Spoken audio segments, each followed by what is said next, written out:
الحمدللہ نحمده ونستعینه ونستغفره ونؤمن به ونتوکل علیہ ونعوذ باللہ من شرور انفسنا ومن سیئات اعمالنا اما بعد اعوذ باللہ السمیع العلیم من الشیطان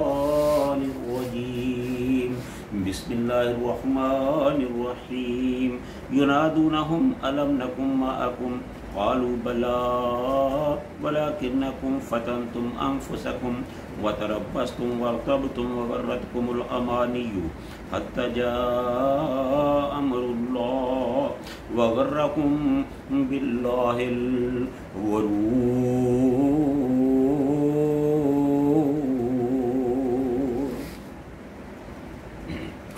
ہر قسم کی حمد و ثنا اللہ رب العالمین کے لیے، جس نے ہم سب کو پیدا کیا، جو تمام جہانوں کا خالق و مالک ہے، اور لاکھوں کروڑوں درود و سلام آمنہ دلال پیکر حسن و جمال صاحب شرف و کمال پیغمبر بے مثال ساری کائنات کے سردار شفیع المذنبین رحمت للعالمین اکرم الاولین والآخرین شافی محشر ساقی کوثر حضرت محمد رسول اللہ صلی اللہ علیہ وآلہ وسلم کی ذات والا صفات پر۔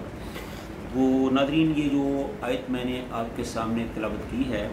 یہ سورہ الحدید کی آیت نمبر 14 ہے۔ اس میں مومنوں اور کافروں اور منافقوں کے جو باہمی گفتگو ہے اس کا اللہ تعالیٰ نے ذکر فرمایا ہے، اور وہی ہم آپ کے سامنے رکھیں گے۔ تو سب سے پہلے میں آپ سے یہ گزارش کرنا چاہوں گا کہ براہ کرم میری اس گفتگو کو آپ خود بھی سنیں اور اپنے دوست و احباب کو بھی اس میں شامل کریں، اس ویڈیو کو خود بھی دیکھیں اور اپنے دوست و احباب کو بھی شیئر کریں، اس چینل کو لائک اور سبسکرائب کریں، تاکہ اللہ کے دین کی، قرآن پاک کی یہ سچی باتیں زیادہ سے زیادہ لوگوں تک پہنچ سکیں، تاکہ بہت زیادہ لوگوں کی رہنمائی ہو سکے۔ اور ہو سکتا ہے کہ آپ کی اور میری یہ مشترکہ کاوش اللہ تعالیٰ کو پسند آ جائے اور ہم سب کے لیے یہ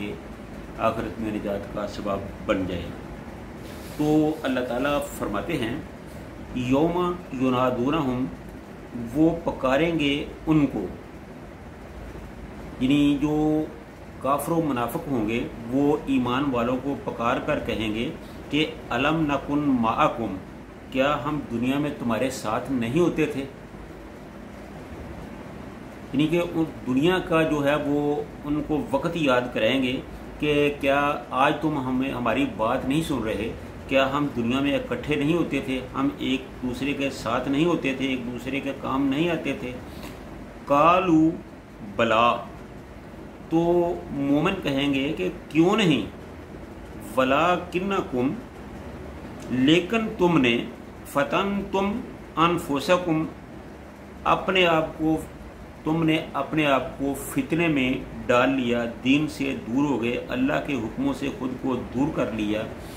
شریعت سے دور ہو گئے، نیک اعمال تم نے کرنے چھوڑ دیے اور اللہ کی باتوں کو پس پشت ڈال دیا، وتربصتم، اور تم نے موقع پرستی کی، وارتبتم، اور تم شک میں پڑے رہے، دین کے معاملے میں یکسوئی اختیار نہ کی، وغرتکم الامانی، اور تم اپنی خواہشوں کے پیچھے لگے رہے اور تمہاری خواہشات نے تمہیں دھوکے میں ڈالے رکھا، حتی جاء امر اللہ، یہاں تک کہ اللہ کا حکم آ گیا، یعنی قیامت آ گئی، وغرکم، اور دھوکے میں ڈالا تم کو، باللہ الغرور، اللہ کے بارے میں دھوکہ ڈالنے والے نے، یعنی کہ کچھ تو تمہارے نفسوں نے، تمہاری نفسانی خواہشات نے تمہیں دھوکے میں رکھا، اور کچھ شیطان نے تجھے اللہ کے بارے میں دھوکے میں رکھا، اور تم دین اور شریعت سے دور رہے، اور آج تم اس کا خمیازہ بھگت رہے ہو۔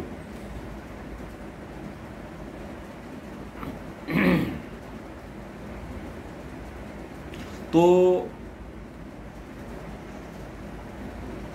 اس کی تفسیر کچھ اس طرح ہے کہ کہ وہ جو جس دیوار کا ذکر ہوا تھا کہ دیوار کے ایک طرف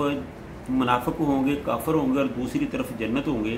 تو اب یہاں سے مومنوں اور منافق جو ہے وہ مومنوں کو پکار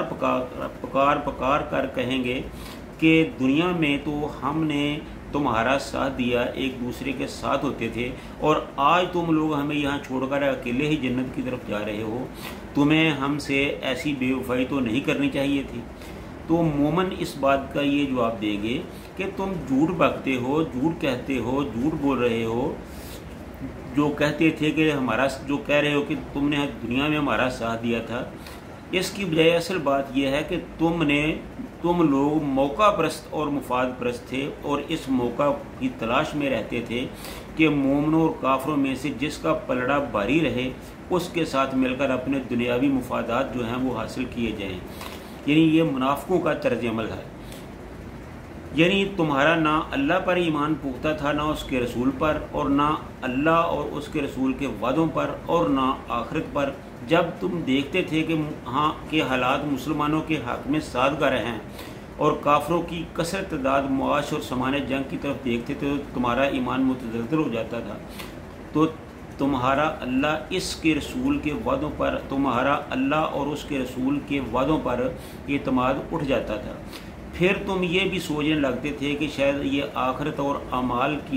اپنے اعمال کی جزا و سزا والا جو معاملہ ہے یہ بھی یقینی نہیں، پتہ نہیں ایسا ہوگا کہ نہیں ہوگا، یہ شاید ہمیں ہی کہا جا رہا ہے۔ لہذا بہتر ہے کہ ایسی روش اختیار کی جائے کہ کسی فریق سے ملنا ہمارے لیے مشکل نہ ہو۔ لہذا تم ظاہری طور پر تو ہمارے ساتھ لگے رہے، لیکن تمہاری ساری ہمدردیاں اور دلچسپیاں کافروں کے ساتھ رہیں۔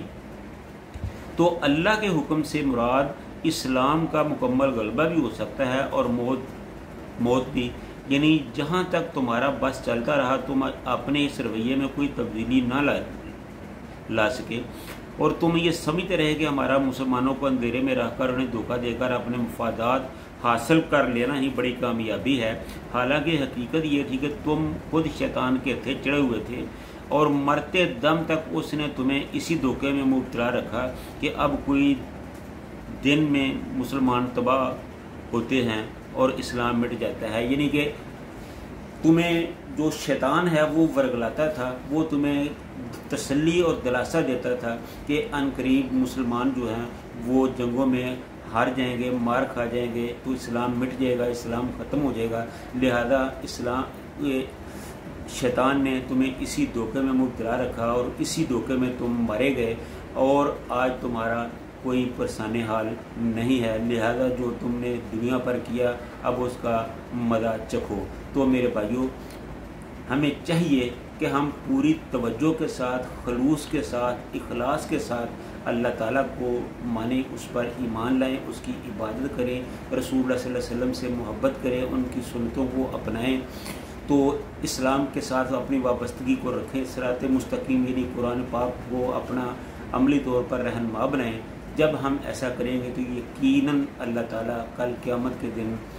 ہمیں نیک اعمال کی جزا بھی اچھی دے گا۔ اللہ تعالیٰ ہم سب کو نیک اعمال کرنے کی توفیق عطا فرمائے۔ وآخر دعوانا ان الحمد للہ رب العالمین۔